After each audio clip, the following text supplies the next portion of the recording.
नमस्कार सभी को। निकुंज हिंदी क्लासेज में आप सभी का स्वागत है।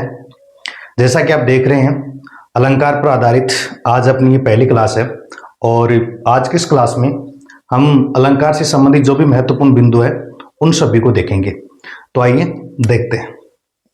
तो ये देखिए, एक बार हम अलंकार से पहले अपने काव्य शास्त्र के जो संप्रदाय हैं उनके विषय में देख लेते हैं, क्योंकि यहाँ से भी अक्सर कई बार प्रश्न कर लेते हैं और ये एकदम सामान्य बातें हैं। और ये देखिए आप, जैसे हम सबसे प्राचीन अगर संप्रदाय की बात करें तो ये अपना है रस संप्रदाय। ये देखिए आप, रस संप्रदाय, और इसके प्रवर्तक माने जाते हैं आचार्य भरत मुनि। आचार्य भरत मुनि।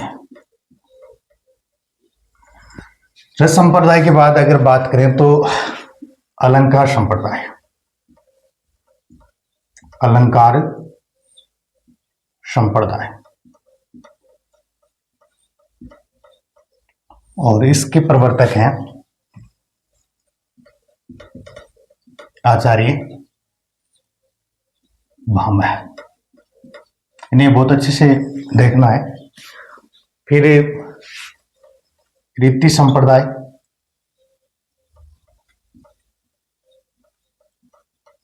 और इनके प्रवर्तक हैं आचार्य वामन।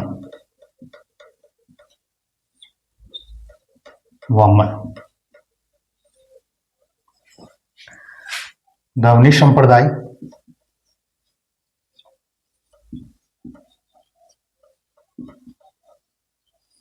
और ध्वनि संप्रदाय के प्रवर्तक हैं आनंदवर्धन।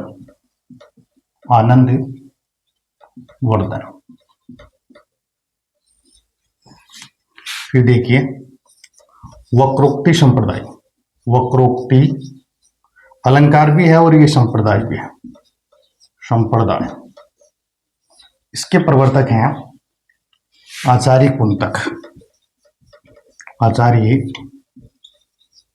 कुंतक। और अंतिम जो संप्रदाय है औचित्य संप्रदाय। औचित्य संप्रदाय, और इनके प्रवर्तक हैं शमेंद्र। ये देखिए आप, कौन है? शमेंद्र। अब हमारे सामने दिक्कत ये है कि हम इनको लंबे समय तक याद कैसे रखें। तो ये देखिए आप, इनको हमें एक दूसरे के साथ इनका संबंध स्थापित करना होगा, है ना। और संबंध ऐसा कि जो हमें लंबे समय तक याद रखने में हमारी मदद कर सके। तो ये देखिए रस संप्रदाय, है ना, और यहाँ इनके प्रवर्तक कौन है? आचार्य भरत मुनि। तो आप इसे यूं ध्यान में रखिए कि जो जीवन का असली जो रस है वो कौन ले रहे हैं? मुनिजन ले रहे हैं। तो रस संप्रदाय के प्रवर्तक कौन हो गए? भरत मुनि। फिर अलंकार संप्रदाय, इसके आचार्य वामन। अलंकार हम पूरा टॉपिक पढ़ेंगे, जिसमें अपने अलंकारों से संबंधित हम एक एक बिंदु को अच्छे से खंगालेंगे। तो ये निश्चित रूप से आपकी याद है वो रह जाएगा। और एक बार यहाँ देख लो, अलंकार के कौन है? आचार्य वामन, आचार्य भामह। फिर रीति संप्रदाय, आचार्य वामन।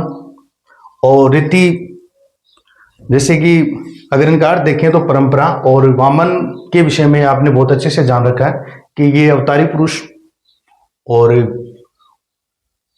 रीतियों को निभाने में काफी प्रसिद्ध रहे। तो इनको आप इस तरह से देखना कि रीति संप्रदाय है, उनके प्रवर्तक कौन है? आचार्य वामन। फिर यहाँ कोई दिक्कत है नहीं, ध्वनि और आनंद, क्योंकि आनंद ध्वनि से ही है। अगर ध्वनि आवाज, है ना, ये अगर मधुर होगी तो संबंध है वो आनंदपूर्ण रहेंगे, और अगर आवाज कटु है तो फिर वो आनंदपूर्वक नहीं रह सकते। तो ध्वनि का संबंध किससे? आनंदवर्धन से। ये देखना। वक्रोक्ति, वक्र का मतलब टेढ़ा होता है। और कुंतक, देखिए आचार्य कुंतक, कूटने का जो काम है ना वो वास्तव में बड़ा टेढ़ा है। तो इस तरह से आप इनको भी ध्यान रखिए। फिर अंतिम जो संप्रदाय है औचित्य संप्रदाय। औचित्य शब्द को अगर हम देखेंगे तो ये देखो उचित जोड़ ये, उचित जोड़ ये, तो इस तरह से ये प्रत्यय लगा उचित और फिर समेंद्र। यहां समेंद्र को आप क्षमा के रूप में देखिए, क्योंकि व्यक्ति से अगर भूलवश कोई गलती हो जाए ना या त्रुटि हो जाए तो उसको क्षमा करना ही उचित है। तो इस तरह से आप इनको भी ध्यान में रखेंगे। औचित्य संप्रदाय के प्रवर्तक कौन है? आचार्य क्षमेंद्र। तो दोबारा देखना इनको, रस संप्रदाय आचार्य भरत मुनि, अलंकार संप्रदाय आचार्य भामह, रीति संप्रदाय है आचार्य वामन, और धवनिष्ठ जो संप्रदाय है तो आनंदवर्धन, वक्रोक्ति आचार्य कुंतक है, और औचित्य जो संप्रदाय है उसके प्रवर्तक कौन है? क्षमेंद्र है। हमारा जो आज का बिंदु है वो है अलंकार, और अलंकार से के विषय में देखते हैं। ये देखिए अलंकार, एक चीज तो हमने देख ली कि अलंकार जो संप्रदाय है इनके प्रवर्तक कौन है? आचार्य भामह। और अब अगर हम अलंकार शब्द की बात करें, ये देखिए अलंकार, तो ये देखिए आप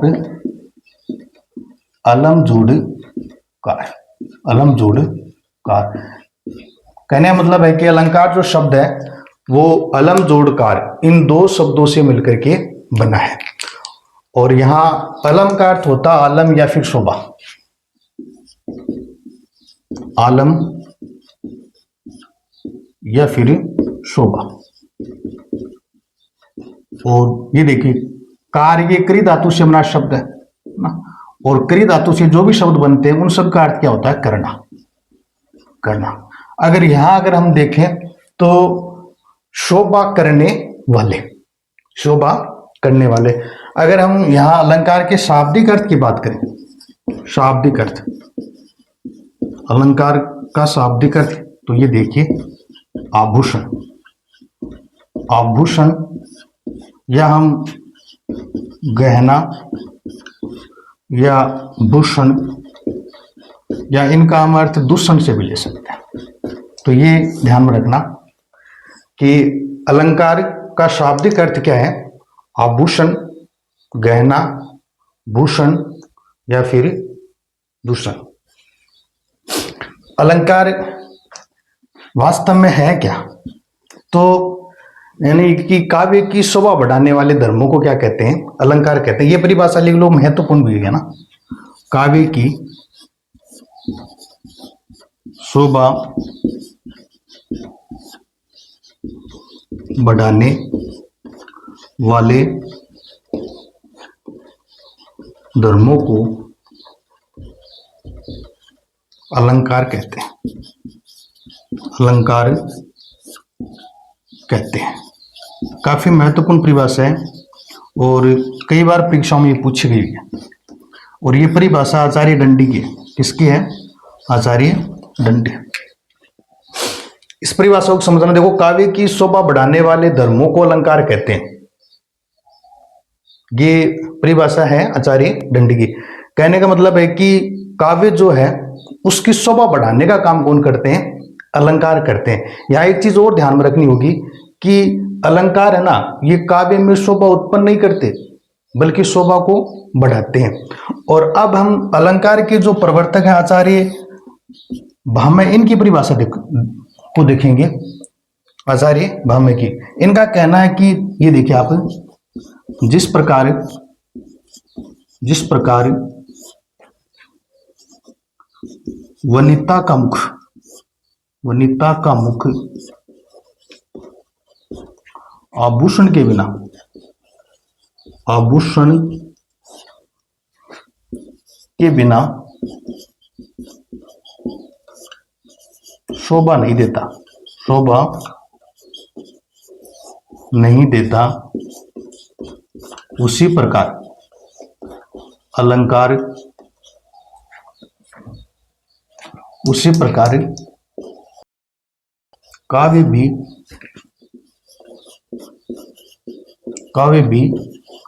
अलंकारों के बिना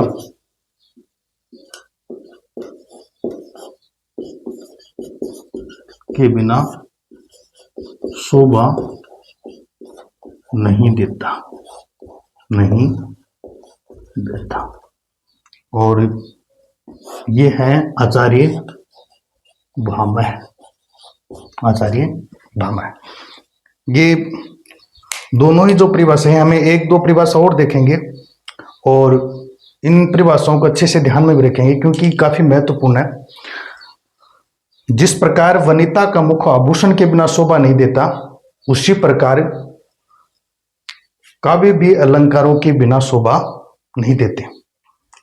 आचार्य भामह के बारे में एक चीज और ध्यान रखना आप, क्योंकि आचार्य भामह है उसने वक्रोक्ति जो अलंकार है उसे सभी अलंकारों की आत्मा माना है। वक्रोक्ति अलंकार को सभी अलंकारों की आत्मा माना है। तो ये यहां लिखे लेते हैं, ये देखिए, आचार्य भामह ने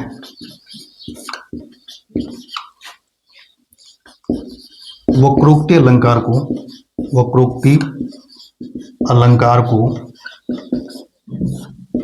सभी अलंकारों की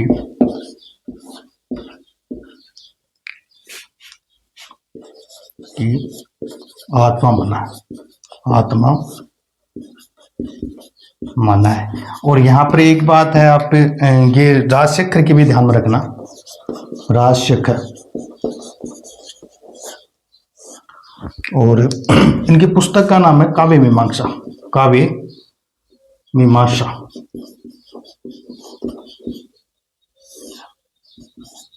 इनको ध्यान में रखना। और इन्होंने अलंकार को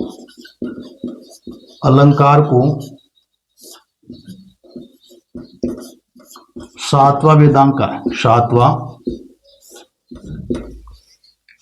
वेदांग मना है। ये देखिए, आचार्य भामह की परिभाषा को हमने देखा कि जिस प्रकार वनिता का मुख आभूषण के बिना शोभा नहीं देता, उसी प्रकार काव्य भी अलंकारों के बिना शोभा नहीं देता। और आचार्य भामह के बारे में हमने एक बात और जानी कि ये वक्रोक्ति जो अलंकार है उसको सभी अलंकारों की क्या है, आत्मा माना है। फिर हमने देखा राजशेखर, जिनकी पुस्तक का नाम है काव्य मीमांसा, और इसमें उन्होंने अलंकारों को सातवां वेदांग कहा। जब पुस्तक की बात आई तो हम आचार्य भामह की जो रचना है उसकी भी बात करेंगे जो अलंकारों पर आधारित है। और ये देखिए आप कि आचार्य भामह की पुस्तक, और ये है काव्य अलंकार। एक बार इनको हटा देते हैं अपन। तो ये देखिए आचार्य भामह, तो ये देखिए अलंकारों पर इनके आधारित जो पुस्तक है और उसका नाम है काव्य अलंकार। ये देखिए काव्य अलंकार, ये इसके रचनाकार कौन है, आचार्य भामह। और यहाँ थोड़ा सा ध्यान रखना है कि ये ऐसी ही लगभग ये सेम नाम से दो तीन पुस्तक हैं। दूसरी देखिए आप, काव्य अलंकार, काव्य अलंकार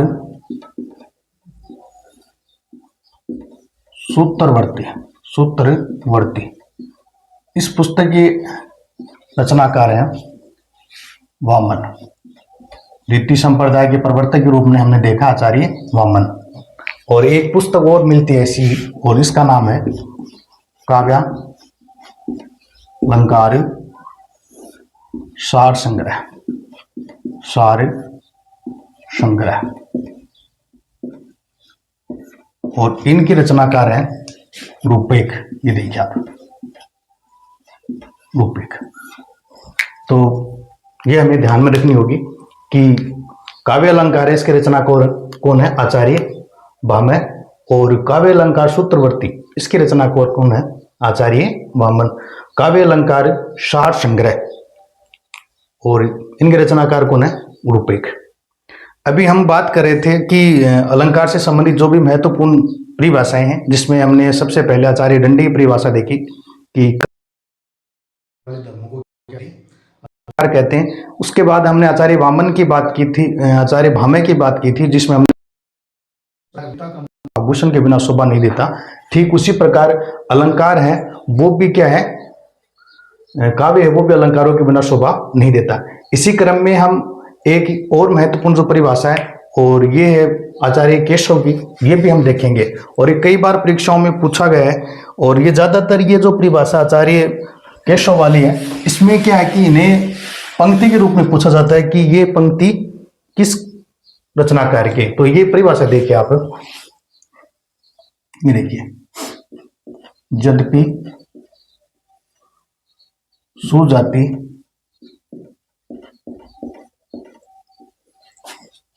सुलक्षणी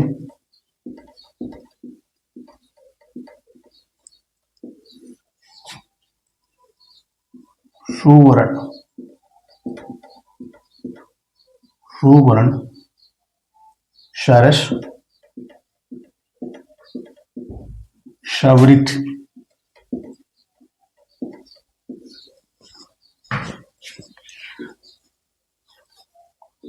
भूषण बिनु नय विराजई, भूषण बिनु नय विराजई कविता वनिता मीठ। ये काफी महत्वपूर्ण है, यानी कि केशव दास, ये देखिए केशव दास। जैसे हमने अभी आचार्य भामह की जो परिभाषा देखी थी, ठीक उसमें मिलती जुलती ये परिभाषा है। और आचार्य भामह ने कहा था कि जिस प्रकार वनिता का मुख आभूषण के बिना शोभा नहीं देता, उसी प्रकार काव्य है वो भी अलंकारों के बिना शोभा नहीं देता। केशवदास जी, ये इनका देखो, ये यद्यपि, यानी कि यद्यपि सुजाति, अच्छी जाति, सुलक्षणी, उत्तम लक्षण वाली, उत्तम रंग रूप, है ना, और रस से युक्त, लेकिन उसके बाद यानी कि कविता और वनिता यानी कि स्त्री, ये भले ही उत्तम जाति की हो, उत्तम लक्षण वाली हो, उत्तम रूप रंग हो, परंतु यदि स्त्री आभूषण के बिना है और काव्य है वो क्या है, अलंकारों के बिना है, तो फिर वो शोभा नहीं दे सकता। तो यहाँ हम ये जो भूषण जो नाम दे रखा है, यहाँ से कंफ्यूज हो जाते हैं कि भूषण का अर्थ हम कभी भूषण से लगा लेते हैं, तो यहाँ भूषण का अर्थ ये अलंकार से है ना। तो ये हम ध्यान में रखेंगे कि ये पंक्तियां किसकी हैं, केशवदास की। इनके अलावा अन्य और भी परिभाषाएं हैं, और हम ज्यादा परिभाषाओं पर ध्यान नहीं देंगे, जो महत्वपूर्ण है वो हमने ले ली, लेकिन फिर भी हम ध्यान रखेंगे कि आचार्य रामचंद्र शुक्ल का भी स्टेटमेंट अलंकार के संबंध में है, उसको हम थोड़ा देख लेते हैं, क्योंकि आचार्य रामचंद्र है वो काफी महत्वपूर्ण है, और उनके जितने भी जो स्टेटमेंट है वो हम सारे याद तो नहीं रख सकते, परंतु हमें एक बार उसको पढ़ना जरूर चाहिए। तो बहुत सी बार, है ना, कोई भी एग्जाम हो, उनके ऐसा हो ही नहीं सकता कि आचार्य रामचंद्र शुक्ल से संबंधित कोई पंक्ति ना आए। तो अलंकार के संबंध में आचार्य रामचंद्र शुक्ल का ये कहना है कि भावों को उत्कर्ष दिखाने के लिए, या फिर वस्तुओं के रूप, गुण या क्रिया को इनका तीव्र अनुभव कराने के लिए, या तीव्र अनुभव कराने में सहायक होने वाली जो पंक्ति है वो अलंकार हो सकती है। आचार्य, अगर हम जयदेव की बात करें तो जयदेव ने भी बहुत अच्छी बात कही है। उन्होंने भी कहा कि अलंकार है वो काव्य के स्वाभाविक धर्म है ना, जिस प्रकार उष्णता आग का धर्म होता है, उसी प्रकार अलंकार भी क्या है, काव्य के धर्म है। तो ये सारी बातें हमने देखी, और अब हम आगे बढ़ते हैं और अलंकारों के वर्गीकरण की बात करेंगे। अलंकार कितने प्रकार के होते हैं, तो आइए देखते हैं। अगर हम अलंकार के प्रकार की बात करें तो अलंकार मुख्यतः दो प्रकार के होते हैं। कितने प्रकार के होते हैं? दो प्रकार के, लेकिन यहां हम तीन प्रकार पढ़ेंगे इनके। ये देखिए आप,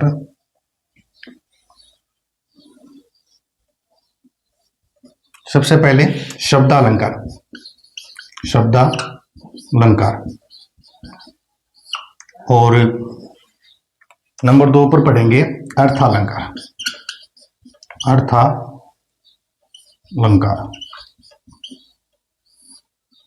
और तीसरा जो भेद है वो गया अलंकार। हमें ये वर्गीकरण समझना होगा कि अलंकार जो है वो मुख्यतः दो प्रकार के होते हैं। परंतु इसका तीसरा भेद है वो भी माना जाता है। और हमें जैसे मान लो परीक्षा में इस तरह का प्रश्न आता है, अलंकार कितने प्रकार के होते हैं? सामान्यतः अलंकार है वो 3 प्रकार है और मुख्यतः कितने हैं? 2 है। और ये जो तीसरा जो भेद है उसको शामिल करने का श्रेय है वो आचार्य भोज को दिया जाता है। किसको दिया जाता है?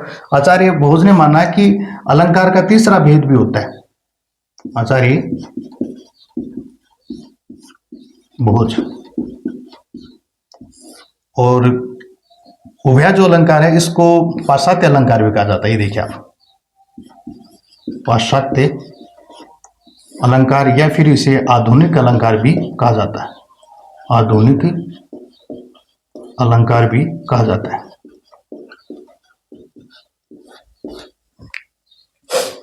अलंकार का वर्गीकरण भी हमने देखा कि परिभाषाएं ये सब हमने देख ली।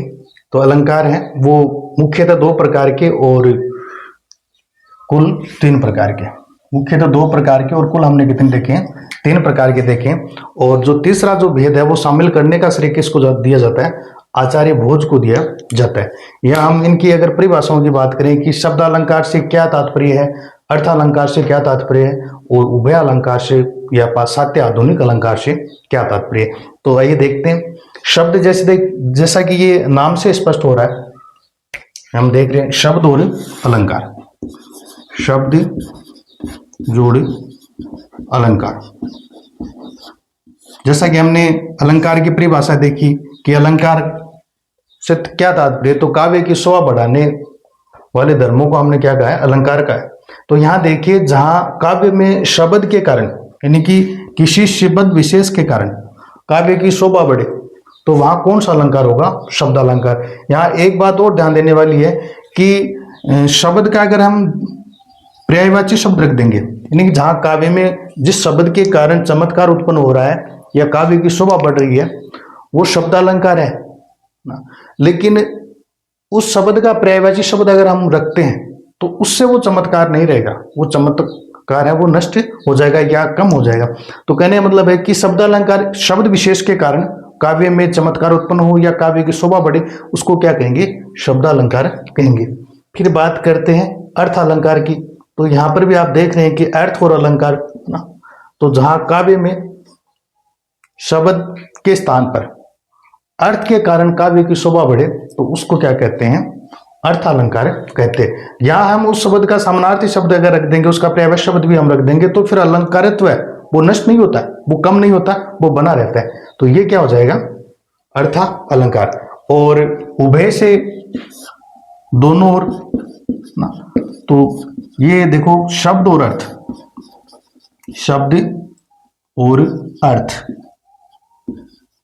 शब्द और अर्थ, इन दोनों के माध्यम से काव्य में चमत्कार आए या काव्य की शोभा बढ़े तो वहां कौन सा अलंकार होगा? उभय अलंकार।